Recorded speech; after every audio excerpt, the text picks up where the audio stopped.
Ima još strane. nešto mentalno, psihološki, bilo koja promjena koju mi radimo, to je neki placebo efekt, mi želimo vjerovati da je to nešto najbolje za nas. Mhm. Ja sam uvjeren da ljudi koji krenu na neku dijetu, bila to carnivore diet, sirovojedstvo, veganska prehrana, bilo koja prehrana, ti imaš uvjerenje da to je nešto najbolje za tebe. Placebo efekt može biti jako moćan. I zbog toga što si ti ploviš na pozitivnim emocijama. Mhm. I zbog toga što si ti sretan i zadovoljan i radiš nešto što je dobro, što misliš da je dobro za tvoje zdravlje, a može, ne mora biti u realnosti tako, ti zbog tih dobrih emocija možeš zapravo i bolje spavati. Mhm. I sad kad neko kaže, i može ti biti bolja probava. Mindset ti je bolji. Tako je, mindset je Placebo ti bolji. mindset Barem u je. početku.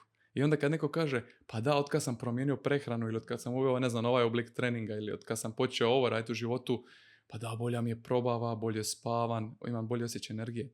Pa da, zato što je to itekako usko povezano sa svojim mentalnim stanjem.